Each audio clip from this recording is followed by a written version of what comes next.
Subscribe করুন Sony ৮, click করুন bell icon. ঠিক আছে, আমিও বাড়ি ফিরবো না। আমি নাকি কিপটে? আরে পয়সা থাকলে তো কিপটেমি করব, হাতে তো পয়সাই নেই। ধুর, আর ভালো লাগে না।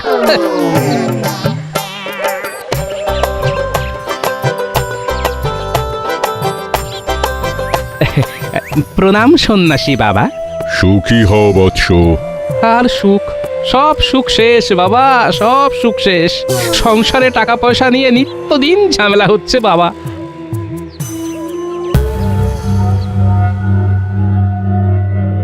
কিন্তু আমি তো তোর কপালে অন্য কিছু দেখতে পাচ্ছি। কি দেখতে পাচ্ছেন বাবা? এই বছর দোল পূর্ণিমাতে তোর একটা বিশাল ধন সম্পত্তি প্রাপ্তির যোগ আছে। ধন সম্পত্তির প্রাপ্তি? হ্যাঁ, আমি স্পষ্ট দেখতে পাচ্ছি এই যোগ, কিন্তু তার জন্য তোকে কিছু শর্ত মানতে হবে। শর্ত? কি শর্ত বাবা? এই বছর দোল পূর্ণিমাতে দ্বীপ্রহর না হওয়া পর্যন্ত তুই দোল খেলতে পারবি না। হ্যাঁ, দ্বীপ্রহর পর্যন্ত দোল খেলবো না? না, শরীরে রঙের ছোঁয়া লাগলেই এই যোগ কিন্তু কেটে যাবে, এই কথাটা মনে রাখিস, কেমন? হ্যাঁ।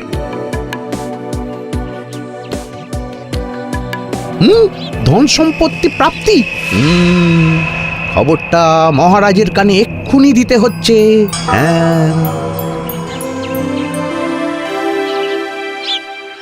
তাহলে আর কি, এইবার দোল উৎসবের আলোচনাটা সেরেই ফেলি, কি বলো মন্ত্রী? হ্যাঁ মহারাজ, দোল তো প্রায় চলেই এলো। হ্যাঁ, তাহলে গোপাল। মহারাজ, আমাকে এই বছর দয়া করে কোনো দায়িত্ব দেবেন না।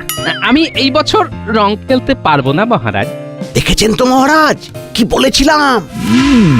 সেটাই তো দেখছি। তবে গোপাল যদি বুনো ওল হয়, তবে আমিও বাঘা তেঁতুল। রং তো ওকে আমি মাখিয়েই ছাড়বো। বাবা, রং খেলবে না মানে আমি ঠিক বুঝলাম না। আমার একটু অসুবিধে আছে, তাই এই বছর আমি রং খেলতে পারবো না। অসুবিধে? তোমার আবার কি অসুবিধে? না না গোপাল, দোলের দিন আমি কোন অসুবিধে বুঝবো না। প্রতিবার যেমন আমরা সবাই মিলে দোল খেলি, এই বছরও তার অন্যথা হবে না। ক্ষমা করবেন মহারাজ, এই বছর আমি নিজেও রং মাখবো না আর কাউকে রং মাখাবো না। বটে, কিন্তু আমি তো তোমায় রং মাখিয়েই ছাড়বো গোপাল। আর আমরা এতজন আছি, আমাদের হাত থেকে এত সহজে তুমি রেহাই পাবে কি করে? তাই শোনো সব, গোপালকে দোলের দিন যে রং মাখাতে পারবে তাকে আমি 500 মোহর পুরস্কার দেব। মহারাজ, 500 মোহর তৈরি রাখুন, গোপালকে তো রং আমিই মাখাবো। শুধু আপনি একাই নাকি মন্ত্রী মশাই? আমরাও কি কিছু কম যাই নাকি?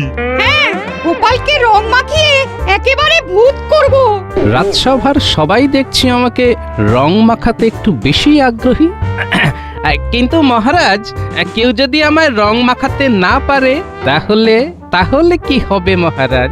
তাহলে তাহলে তাহলে ওই 500 মোহর তোমার। তাই তো? কথা দিচ্ছেন তো? যাও, কথা দিচ্ছি। ভালো করে ভেবে দেখুন মহারাজ। আরে গোপাল, মহারাজ যা বলেছেন ভেবে চিন্তেই বলেছেন।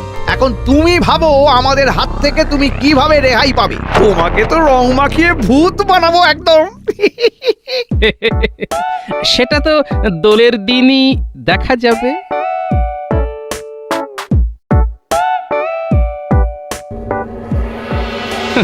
আমাকে নাকি খুঁজে বের করবে। এই গোপালকে খুঁজে বের করা অত সহজ কাজ নয়। হ্যাঁ, কি ব্যাপার, ওখানে এত জটলা কিসের? দেখে তো সমস্ত চাষি ভাইদেরই মনে হচ্ছে। হ্যাঁ, ওই তো পুঁটির বাবাও আছে দেখছি। যাই তো একবার দেখি। সেটা ভাবতেই গায়ে কাঁটা দিচ্ছে। না না, এইভাবে চললে তো আমাদের এইবারে পথে বসতে হবে। কিন্তু এই অবস্থায় আমরা কি বা করতে পারি? হ্যাঁ, সত্যি এমন দিন যে আমাদের দেখতে হবে, সেটা ভাবতেই গায়ে কাঁটা দিচ্ছে। একদিন যেই ফুলের জন্য আমাদের কত কদর ছিল, আজকে সেই ফুল জমিতেই শুকিয়ে মরছে। কি ব্যাপার পুটির বাবা, কি হয়েছে? তোমাদের সকলের চোখ মুখ এমন দেখাচ্ছে কেন? এই তো গোপাল দাদা, এইবার তুমিই পারো আমাদের এই বিপদ থেকে উদ্ধার করতে। না হলে যে আমাদের চাষি ভাইদের বাঁচার আর কোনো পথ নেই। গোপাল দাদা, এখন তুমি আমাদের এই বিপদ থেকে বাঁচাতে পারো। আহা, কেঁদো না। কি হয়েছে সেটা তো আমাকে খুলে বলো। গোপাল দাদা তুমি তো জানোই আমরা এই কয়েকজন চাষি ভাইরা এখন যে যার জমিতে একটু করে ফুল চাষ করছি। মোটামুটি যা বিক্রি বাটা হতো আর কি, তাই দিয়েই আমাদের বেশ ভালো মতোই চলে যেত। কিন্তু কিন্তু আমাদের এই সুখ ওই লালমুখো ইংরেজদের সহ্য হলো না গো। ওরা বাইরে থেকে আধুনিক মানে কাগজ দিয়ে নকল ফুল বানিয়ে আমাদের গ্রামে পাঠাচ্ছে। আর কাগজের ফুলের না আছে কোনো পচন আর না আছে নষ্ট হয়ে যাবার ভয়, তাই লোকেও সেই ফুল একেবারে হামলে হুমলে নিচ্ছে। আর আমাদের চাষি ভাইদের বিঘা বিঘা ফুল পচে একেবারে নষ্ট হয়ে যাচ্ছে। সে কি কাণ্ড! রাজ্যের এমন বেহাল অবস্থা, নকলের কাছে আসল হেরে যাচ্ছে। গোপাল দাদা তুমি কিছু একটা করো, এই আমাদের সব ফুল যে একেবারে শুকিয়ে কাঠ হয়ে যাচ্ছে। আচ্ছা আচ্ছা, আমি দেখছি কি করা যায়। আমাকে তোমরা আজকের দিনটা সময় দাও, আমি কাল সকালের মধ্যেই নিশ্চয়ই কোনো না কোনো একটা উপায় বের করে তোমাদের জানাচ্ছি, কেমন?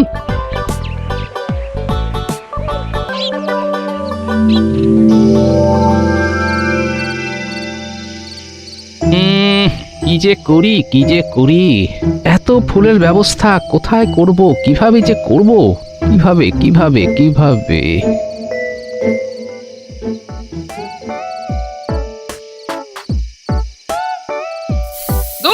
যত সব। এ কি গো, আবিরগুলো সব ফেলে দিলে কেন? কালই তো বাজার থেকে কিনে আনলাম। এলবো না তো কি করবো? শুধু নামেই আবির গো, নামেই আবির ধুলোতে ভর্তি। হ্যাঁ গো, এই আবির দিয়ে কেউ দোল খেলে নাকি? আরে বাবা, বাজারে এখন ভুয়ো জিনিসে ভর্তি, বুঝলে? আবির তাতেও নাকি বালি। তাই তো বলি, আবিরের রং এমন ফ্যাকাশে কেন? আবির হবে মোমের মতো নরম, ফুলের মতো তার রং হবে। ফুলের মতো রং? হ্যাঁ, ফুলের মতো রং। আচ্ছা, সামনেই তো দোল, ফুলের পাপড়ি শুকিয়ে আবির বানালিতে হয়। হ্যাঁ, তাহলেই তো ওই চাষি ভাইদের সমস্ত ফুল কাজে লেগে যাবে। আর ফুল থেকে বানানো আবির যেমন রং হবে তেমনি মোলায়েম হবে, লোকে একেবারে হামলে নেবে। হ্যাঁ, এইটাই একটা উপায় পেয়েছি। যাই পুটির বাবাকে খবরটা দিয়ে আসি, যাই। আরে এখন আবার কোথায় যাচ্ছ? বলি খাবে না? তুমি খেয়ে নাও গিন্নি, আমার একটু দেরি হবে।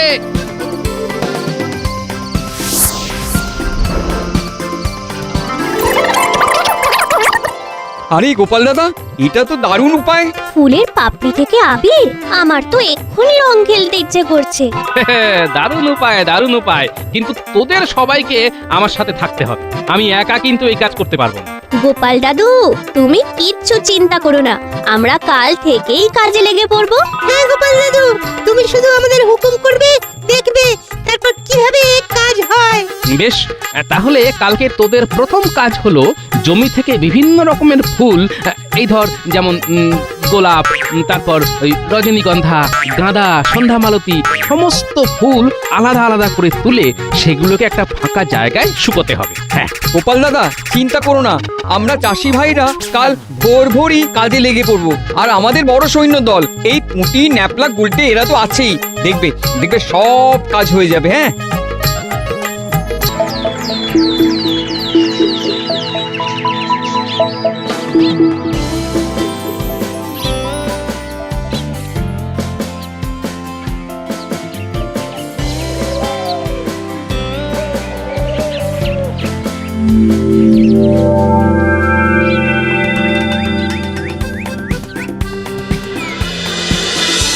এই ন্যাপলা, পুঁটি, গুলটে, তোরা ফুলগুলো শুকোতে দে, আমার একটু কাজ আছে, আমি আসছি।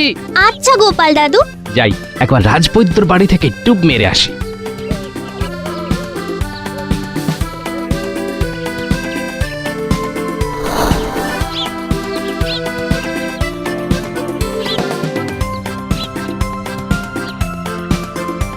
রাজবৈদ্য আছো নাকি? কে গোপাল? আরে এসো এসো এসো এসো।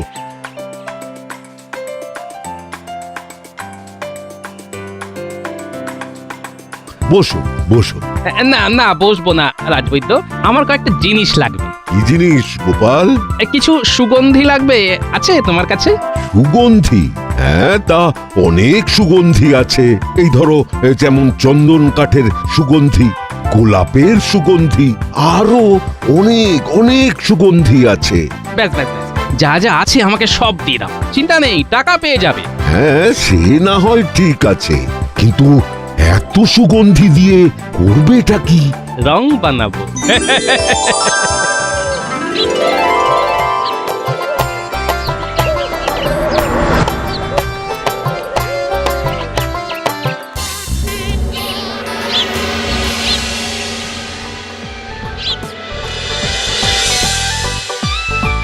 বুঝলি পুঁটি, পাপড়িগুলো শুকিয়ে একেবারে কাঠ হয়ে গেছে।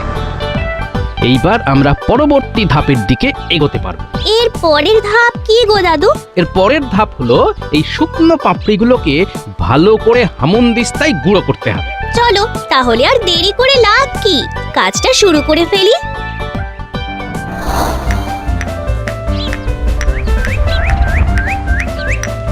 কিনি গায়ে জোর দিয়ে গুঁড়োটা করো, যেন পাপড়িগুলো একেবারে মোমের মতো মসৃণ হয়ে যায়। করছি গো করছি, ভালো করেই করছি।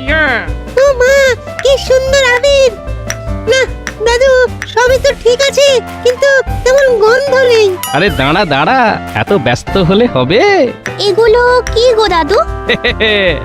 এগুলো এগুলো হলো সুগন্ধি। সুগন্ধি? এগুলো দিয়ে কি হবে? দাঁড়া, এই দিলাম মিশিয়ে নে, এবার গন্ধ শুকে দেখ দেখি। আহ, দারুণ! তাহলে ফুলের পাপড়ি থেকে আবির তৈরি। এসো আমরা দোল খেলি। ওরে ওরে, এখন না এখন না।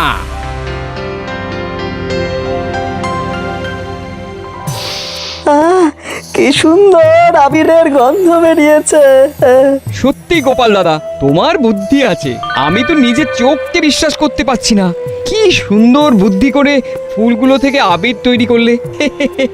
সত্যি তুমি না থাকলে আমাদের ফুলগুলোর তো কোনো গতিই হতো না। এইবার তাহলে এগুলো বিক্রি করা শুরু করে দাও, কালই তো দোল। না না গোপাল দাদা, এটা তো আমরা বিক্রি করলে আমাদেরকে ভরসা করে এই ফুলের পাপড়ি থেকে তৈরি আবির কেউই নিতে চাইবে না। এটা তোমাকেই বিক্রি করতে হবে। হ্যাঁ, কারণ সবাই জানে গোপাল দাদা যেটা করবে সেটা সবার জন্য ভালোই করবে।